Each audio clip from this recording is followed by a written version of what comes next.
ఖమ్మం జిల్లాలో BRS working president KTR మాట్లాడుతున్నారు. Live ద్వారా చూద్దాం. సముద్రంలోకి నీళ్లు పోతాయి. తెలంగాణలో కిందేమీ లేదు, ఇంకా ఖమ్మం తర్వాత, కొత్తగూడెం తర్వాత. కాబట్టి మన నీళ్లు, మన గోదావరి నీళ్లు మరి ఏవైతే పూర్తి స్థాయిలో ఖమ్మం జిల్లాకి దక్కాలో దానికోసం సీతారామ సాగర్ అనే ప్రాజెక్టును అద్భుతంగా డిజైన్ చేసి 7.5 లక్షల ఎకరాలు, కొత్తగా 3,40,000 ఎకరాల ఆయకట్టు, అట్లాగే స్థిరీకరించబడే ఆయకట్టు ఏదైతే ప్రస్తుతం కృష్ణ కింద ఉందో, ఎన్ఎస్పి కింద ఉందో, దాన్ని కూడా స్థిరీకరించడానికి మరొక 3.5 లక్షల ఎకరాలకి, మొత్తం కలిపి 7.5 లక్షల ఎకరాలకి నీళ్ళిచ్చే ప్రతిపాదించే ప్రాజెక్టు సీతారామ సాగర్. ఏనుగెళ్ళింది తోక చిక్కింది అన్నట్టు 90% పనులు కేసీఆర్ గారే పూర్తి చేసినారు.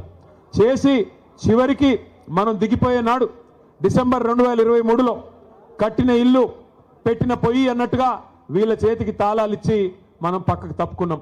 2 ఏళ్ళైంది. ఏం చేశారు మరి? అశ్వారావుపేటలో ఈరోజు నిజానికి ఒక్క సీతారామ సాగర్ ద్వారా 1,30,000 ఎకరాలకి నీళ్ళు ఇచ్చేదానికి కేసీఆర్ గారు డిజైన్ చేశారు. సత్తుపల్లి నియోజకవర్గంలో కల్లూరు కావచ్చు, వేంసూరు కావచ్చు, పెనుపల్లి కావచ్చు, 4 మండలాల్లో 40,000 ఎకరాలకు నీళ్ళు ఇవ్వడానికి సీతారామ సాగర్ని కేసీఆర్ గారు డిజైన్ చేశారు. ఇవాళ ఇల్లెందు నియోజకవర్గంలో 20,000 ఎకరాలకు నీళ్లు రావాలి, కొత్తగూడెంలో 10,000 ఎకరాలకు రావాలి, అట్లాగే వైరా నియోజకవర్గంలో 20,000 ఎకరాలకు నీళ్లు రావాలి. కానీ ఇల్లెందును కట్ చేసి, ఇల్లెందుకి నీళ్లు పోకుండా చేసి ఇవాళ అక్కడి నుంచి కూడా అఖిలపక్ష నాయకులు వచ్చిన్నారు. మా కాలువలు లేకుండా చేస్తున్నారు, మా నీళ్లు రాకుండా చేస్తున్నారని చెప్పి ఇల్లెందును కట్ చేసి ఇవాళ కేసీఆర్ గారి ఉద్దేశంతోనైతే ఖమ్మం జిల్లాని సస్యశ్యామలం చేయాలి, గోదావరి జలాలతో తలపెట్టారో ఒక్క అడుగు కూడా ముందుకేయకుండా, ఒక్క పని కూడా చేయకుండా కేవలం కమిషన్ల కోసం మాత్రమే ఈ జిల్లాలోని 3 మంత్రులు ఇవాళ పనిచేస్తూ ఉన్నారు. వాస్తవానికి 2 ఏళ్లలో ఏం జరిగింది, ఏం ఒరిగింది తెలంగాణకి అంటే ఒక్క మాటలో చెప్పేయచ్చు. రామాయణం కదా, కట్టే కొట్టే తెచ్చే అన్నట్టుగా ఏందయ్యా కాంగ్రెస్ ప్రభుత్వం 2 ఏళ్లలో చేసింది అంటే ఎగవేతలు, కూల్చివేతలు, పేల్చివేతలు, ఈ 3 తప్ప పీకిందేమీ లేదు. ఎగవేతలు ఒకటా రెండా, ఎన్ని హామీలు ఎగ్గొట్టారు. ఇదే ఖమ్మం జిల్లాలో కౌలు రైతుల సంఖ్య చాలా పెద్ద ఎత్తున ఉంటుంది.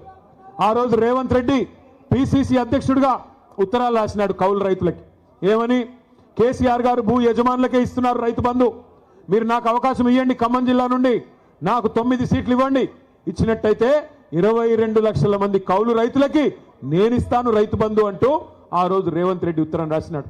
కేసీఆర్ గారు 2 పంటలకు ఇస్తున్నారు రైతు బంధు, నేను 3 పంటలకు ఇస్తా అన్నాడు.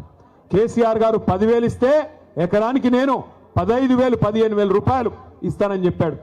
ఇప్పటికి ఎన్నిసార్లు ఇచ్చాడు రైతు బంధు?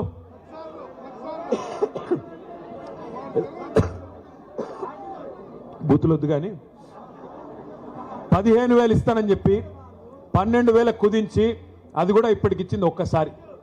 2 సార్లు ఎగ్గొట్టిండు. మొదటిసారి కేసీఆర్ గారు పెట్టిందే ఆ 5,000 రూపాయలు ఇచ్చాడు తప్ప ఒక్కసారి.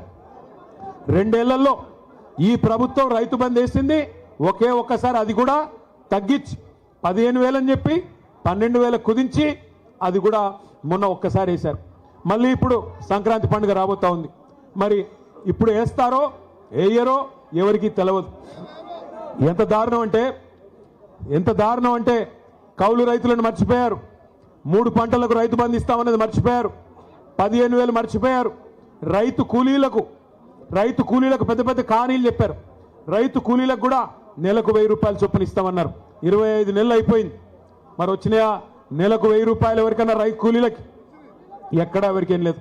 ఇందిరమ్మ ఆత్మీయ భరోసా అన్నారు, వచ్చిందా ఎవరికన్నా ఆత్మీయ భరోసా? రైతులకు, కౌలు రైతులకు, రైతు కూలీల సంగతి దేవుడెరుగు. ఇవాళ షాపుల్లో యూరియా అనేది దిక్కులేదు. షాపుల్లో యూరియా లేక యూరియా కోసం లైన్లు కడుతుంటే రైతులు, మరి మన తమ్ముళ్ళందరూ వీడియోలు తీసి వాట్సాప్లలో పెడుతుంటే ప్రభుత్వం పరువు పోతుందని చెప్పి